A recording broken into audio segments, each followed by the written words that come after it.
Boa tarde a todos. Antes de iniciar a minha participação neste congresso, eu quero agradecer aos organizadores pelo convite e também por me proporcionarem a oportunidade de estar, ainda que apenas de forma virtual, entre grandes amigos. Grande parte dos participantes deste congresso são pessoas pelas quais eu tenho admiração. Tento acompanhar, inclusive, o trabalho de todos e recomendo que, terminado o congresso, vocês façam o mesmo. Os profissionais reunidos aqui, eles têm, dentre outros méritos, o de ir na contramão do senso comum, de ir na contramão dos chavões que são disseminados pelas faculdades de letras de todo o país. Mas vamos ao tema da nossa palestra, como ler. Bem, o Gustave Flaubert dizia que nós não lemos por diversão ou para ficarmos mais instruídos. Nós lemos para viver. E há dezenas de métodos de leitura. Eu me recordo que no meu tempo de faculdade, uma professora insistia que nós devíamos ler sempre 3 vezes o mesmo livro. Na primeira vez, uma leitura rápida. Na segunda, uma leitura demorada, indo aos dicionários, fazendo anotações. E, na terceira, construir, então, uma síntese do livro. Ou melhor, não uma síntese do livro, mas sobre o livro. Quer dizer, uma espécie de uma resenha crítica. É uma proposta, sem dúvida, interessante, mas impraticável. Nós não temos tempo para ler 3 vezes a mesma obra, porque a fila de livros urgentes ou fundamentais é imensa, não para de crescer. É claro que no decorrer da nossa vida nós vamos reler uma ou outra obra, aquelas que efetivamente nos marcaram, aquelas que por algum motivo são importantes para nós. Mas é impossível fazer isto com todos os livros. Além disso, a maioria dos livros não merece tanto tempo da nossa atenção. E muitos deles basta uma rápida passada de olhos para nos mostrar que eles não podem nos acrescentar nada. A verdade, portanto, é que nós devemos fazer, sim, o que a minha professora dizia, mas numa única leitura. Nós devemos ser aquele tipo de leitor que lê com o lápis na mão, atentos ao que a obra fala, ao que as imagens expressam, atentos até mesmo ao som das palavras. Por quê? Porque muitos escritores conseguiram criar um estilo que tem uma musicalidade própria, um ritmo próprio. Mas não só. Nós devemos também prestar atenção à maneira como a nossa mente absorve as ideias, as figuras, a trama, ou a elaboração do raciocínio do autor. Na verdade, precisamos ainda mais. Precisamos criar uma forma de atenção que consiga acompanhar ao mesmo tempo o que o texto diz e as associações que a nossa mente constrói. Se conseguirmos ler desta forma, então a leitura não será mais apenas um passatempo, mas se transformará num instrumento para reconfigurar a forma como vemos a realidade. Vejam bem, não se trata de reconfigurar a realidade, mas a forma como observamos o real. Porque uma leitura que nada acrescenta à nossa visão da realidade, bem, esta é uma leitura superficial. Esse tipo particular de leitura pode parecer, num primeiro momento, uma coisa complicada, mas, no fundo, é apenas uma forma de atenção. Eu costumo dizer para os meus alunos que essa forma de atenção é muito semelhante à maneira como uma pessoa olha uma grande paisagem, como uma pessoa olha, observa uma grande paisagem. Vamos imaginar que nós estamos viajando e num determinado trecho da estrada nós decidimos parar para observar a paisagem.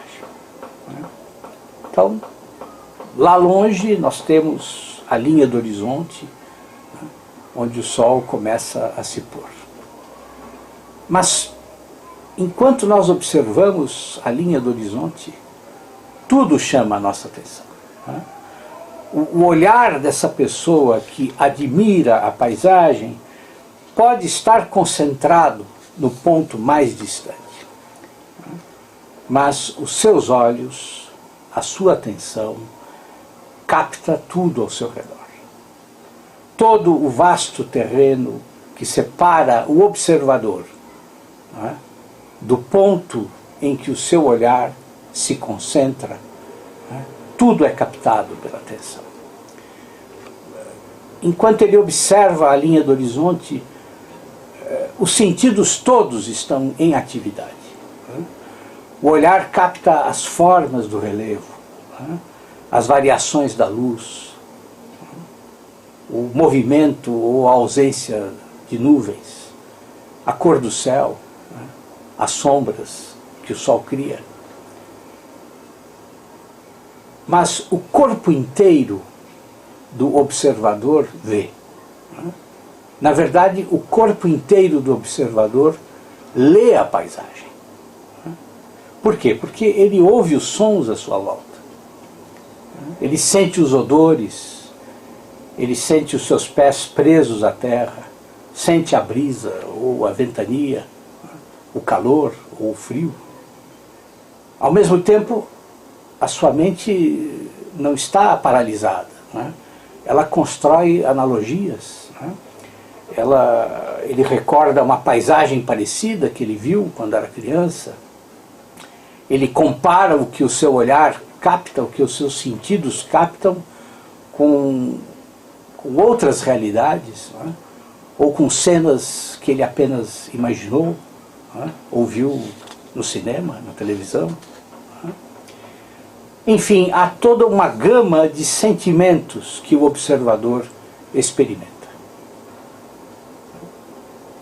Olhar aquele ponto longínquo na linha do horizonte não elimina a atenção do observador para o todo.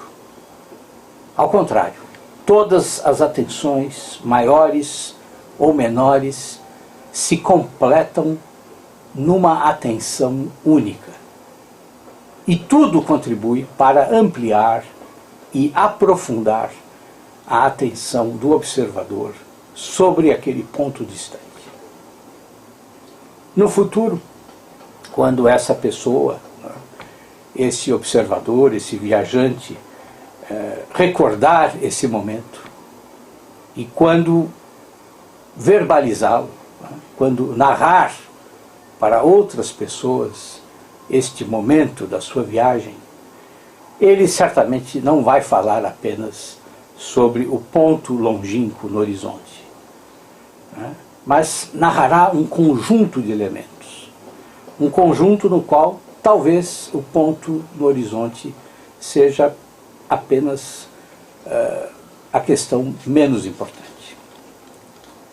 A intensidade da rememoração, né, da lembrança, corresponderá exatamente à atenção que o observador concedeu não só ao ponto distante, né, mas a todos os elementos. Esse é o olhar de quem lê, né, de quem lê verdadeiramente, e não apenas passa os olhos sobre os signos gravados na página. Essa é a atenção de quem lê, não apenas para passar o tempo, mas para amadurecer a inteligência, para aprimorar sua forma de pensar e também sua própria vida. Uma leitura feita assim fecunda a vida, gera em nós qualidades novas ou desperta qualidades que nós imaginávamos não ter. Mas há também um aspecto moral na leitura. Um aspecto que nós facilmente esquecemos. Nós não podemos ler apenas o que gostamos. Isso os leitores comuns fazem, né? Os leitores que veem a leitura apenas como uma forma de entretenimento. Nós não. Nós devemos ter um plano de leitura, um plano que deve ser seguido com disciplina, lutando para não se entregar à preguiça ou ao comodismo de ler só o que nos parece prazeroso. Fazer só o que dá prazer é uma forma fácil de se entregar aos próprios defeitos.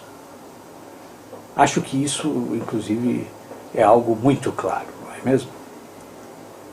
Devemos ler para que a leitura nos faça superar os nossos limites, para que a leitura nos torne melhores do que somos. É claro que a leitura como forma de entretenimento, de passatempo, não deve ser desprezada, não é? Afinal, todos nós merecemos descansar. Mas devemos cultivar uma leitura que seja variada e que, de preferência, se dedique àqueles autores cuja qualidade já foi confirmada pelo tempo. Vejam, só os críticos literários são obrigados, né, a essa ingrata tarefa de ler os livros que dentro de 2, 5 ou 10 anos estarão completamente, irremediavelmente esquecidos. Só os críticos literários são obrigados a esta tarefa realmente ingrata, realmente nem um pouco prazerosa. Então, leiam os grandes autores, né? E leiam com disciplina. Né? Leiam inclusive aqueles autores que parecem resistir à atenção de vocês. Né? Aqueles autores que parecem, num primeiro momento, intransponíveis. Né? Mas vejam, não há necessidade de ser uma disciplina militar. Né? A leitura também não deve ser uma forma de tortura. Né? Você não precisa se chicotear, não é, toda vez que não cumprir a sua meta de leitura. Né? Mas é preciso ter objetivos. Né? E lembrem-se, né, do que dizia o velho Antoine Albalat, hoje, infelizmente, esquecido. Né? Acostumem-se a compreender aquilo de que vocês não gostam, a fim de vir a gostar daquilo que vocês não compreendem. Ou seja, há subjacente à leitura feita com disciplina uma forma de educação da própria personalidade.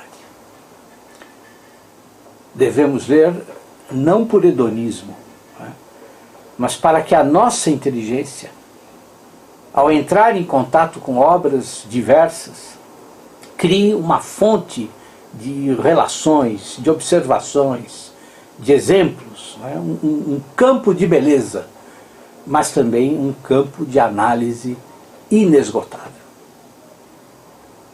Há um texto maravilhoso da Simone Weil, uma autora que, aliás, desgraçadamente, aqui no Brasil foi sequestrada pela esquerda, mas que precisa ser recuperada, precisa ser relida, né? Em que ela trata do problema da atenção. Né? Esse texto é um breve ensaio, né? Ele está no livro Espera de Deus, e chama-se Reflexões sobre o bom uso dos estudos escolares para o amor de Deus. Eu não sei se o livro foi traduzido no Brasil, mas há uma edição portuguesa pela editora Assírio e Alvim. Bem, esse texto me acompanha há muitos anos e eu sempre retorno a ele, pois é um desses raros ensaios que sempre acrescentam algo à nossa vida. A Simone diz que a verdadeira finalidade dos nossos estudos, das nossas leituras, né, o verdadeiro objetivo do nosso esforço intelectual não é, como muitos pensam, né, adquirir conhecimento. Né? O verdadeiro objetivo da nossa leitura, do nosso estudo, é formar, é aprimorar a faculdade da atenção. Para ela, o aprimoramento da faculdade da atenção é quase o único interesse dos estudos. Sem dúvida, é uma afirmação que causa alguma polêmica, né? Mas eu concordo com ela. Quase toda a nossa vida intelectual é consequência, é resultado do desenvolvimento da atenção.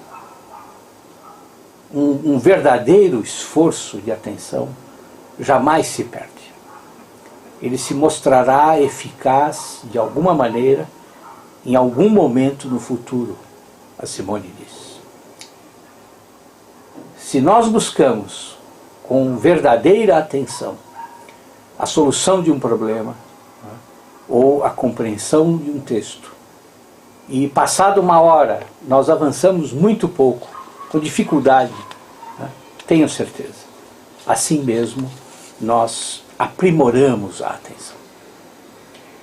Esse esforço, né, muitas vezes aparentemente estéril, ele produzirá frutos mais tarde, né, em alguma área da nossa inteligência, né, do nosso espírito.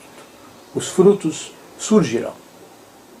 Um dia, esse esforço aparentemente sem frutos, né, permitirá que você seja capaz de captar melhor né, a beleza de um determinado autor, né, ou o sentido de uma obra filosófica, né, de uma peça de teatro, de um poema, né, até mesmo de um problema de geometria.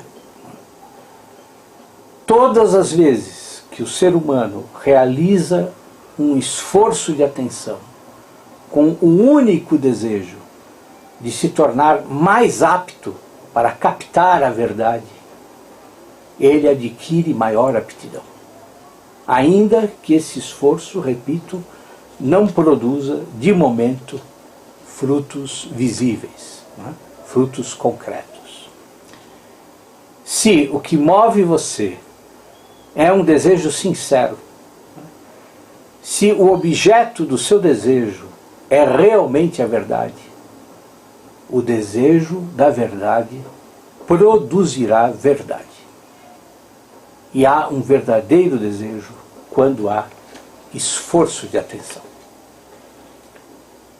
A Simone diz que cada esforço aumenta um tesouro que nada no mundo pode arrebatar.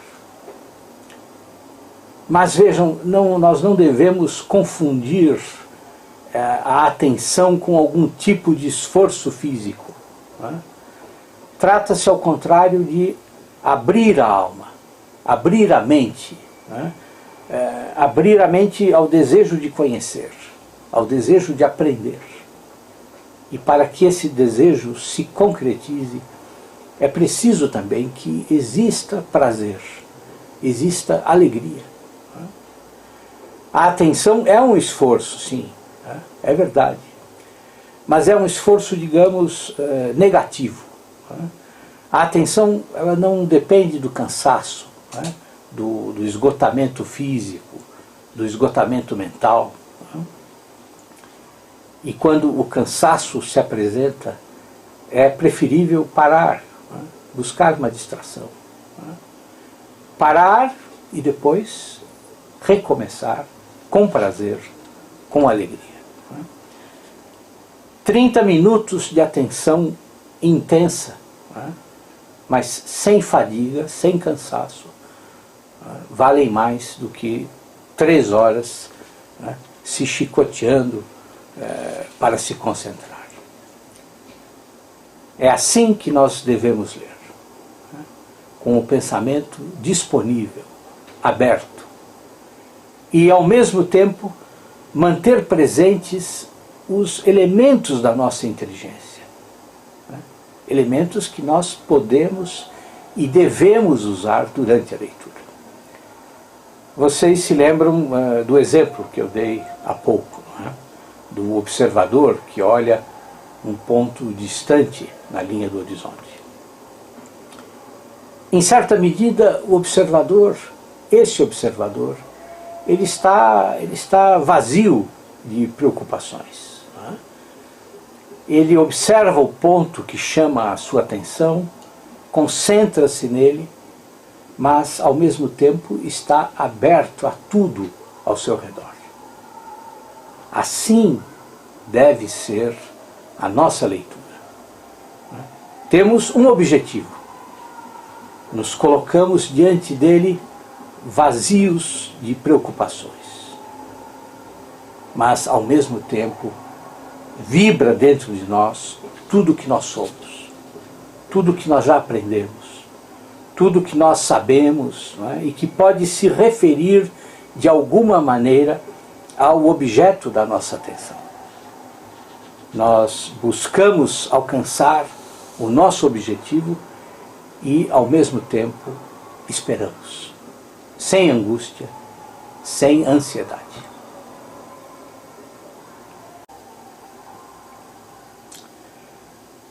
Bem, a Simone Weil diz que a atenção é a forma mais rara e pura de generosidade. Uma atenção desse tipo, uma atenção que abra a nossa mente para a realidade, para os múltiplos aspectos de um texto, uma atenção assim é quase uma clarividência. E ela permitirá que a nossa leitura seja uma impregnação completa, seja uma verdadeira transfusão. Uma leitura deste tipo, ela nos dará talento. Uma leitura assim, ela nos mostrará a essência dos estilos, o tom de cada escritor, a sua forma de sensibilidade, o seu processo de criação, de composição do texto. Uma atenção desse tipo, ela realmente nos permite encontrar a beleza. Mas o importante, não se esqueçam, ler com método, tomando notas.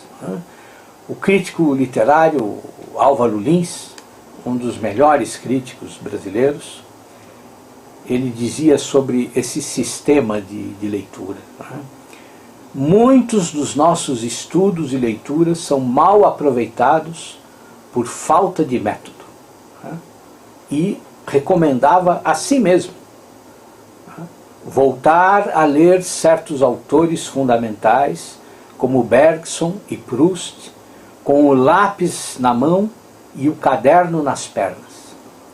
Dominar a preguiça, sufocar o gosto das evasões para livros mais agradáveis, porque mais fáceis. Não deixar-se vencer pelo simples prazer da leitura como um diletante. Mas, ao mesmo tempo, é importante que nós não nos enganemos. Ler é uma aprendizagem para a vida inteira. O Ítalo Calvino diz com acerto: um clássico é um livro que nunca terminou de dizer aquilo que tinha para dizer. E se um clássico é interminável, o que podemos dizer da leitura? Aprender a ler é a mais difícil das artes, dizia Goethe. E dizia isso no fim da vida. E ele completava: dediquei-me por décadas a essa tarefa e não posso me dar por satisfeito. Então a leitura deve ser vagarosa, refletida e total. Nós devemos avançar gradualmente no conhecimento de um autor. Devemos buscar, por meio da atenção, uma impressão total que se torne parte de nós. De tal maneira que a leitura não impregne apenas as nossas ideias, mas a nossa vida inteira. E não devemos ter preguiça de reler. O Albalá dizia com muito acerto: a leitura repetida é a pedra filosofal do talento. Bem, mas já que nós falamos aqui do Ítalo Calvino, eu quero terminar lembrando um trecho do seu livro 6 Propostas para o Próximo Milênio. Esse livro é um conjunto incompleto de conferências que o Calvino deveria proferir na Universidade de Harvard. Mas, infelizmente, ele faleceu antes disso. Ficou faltando a última conferência.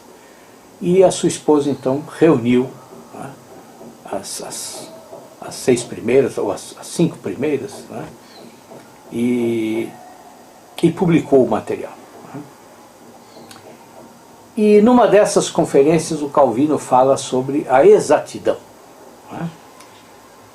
E na opinião dele, a linguagem parece ser sempre usada de modo aproximativo, de modo casual, de maneira descuidada. Ele diz que ele tenta se livrar disso quando escreve. Então ele corrige cada frase tantas vezes quanto achava necessário, para chegar a um resultado que elimine a insatisfação. E ele fazia isso por quê? Porque para ele, a literatura deve ser a terra prometida em que a linguagem se torna aquilo que na verdade deveria ser. Mas, com absoluta razão, o Calvino afirma que uma epidemia pestilenta atingiu a humanidade em sua faculdade mais característica, que é exatamente o uso da palavra. Nessa conferência, ele diz que há uma perda de força cognoscitiva. Há um automatismo que pretende nivelar a linguagem em fórmulas genéricas, anônimas, abstratas. Um automatismo que dilui os significados, que embota a expressividade da linguagem. E, claro, o Calvino lamenta, né, esse estado de coisas. Por quê? Porque para ele a palavra, ela associa o traço visível à coisa invisível, à coisa ausente, né, à coisa desejada ou temida, como uma frágil passarela improvisada sobre um abismo. Pois bem, meus amigos, ler é a aventura de cruzar essa frágil passarela. Abaixo de nós sempre haverá o abismo do cansaço, da incerteza, da preguiça. Mas não tenham medo. Cruzem a passarela. Cruzem a passarela repetidas, incansáveis vezes. O mundo da leitura nos oferece o que pode haver de melhor. Por quê? Porque os grandes escritores, eles mantêm o seu olhar preso no infinito. Os grandes escritores falam da nossa peregrinação entre as coisas finitas, mas numa forma, numa linguagem que não quer apenas obedecer a modismos, numa linguagem que se desprende das coisas finitas. Esses grandes escritores, eles nos oferecem obras que arrancam as coisas das sombras em que elas vivem. Obras que produzem prazer intelectual, mas que também revelam o que o senso comum esconde. Obras que, inclusive, não desprezam os aspectos metafísicos da nossa existência.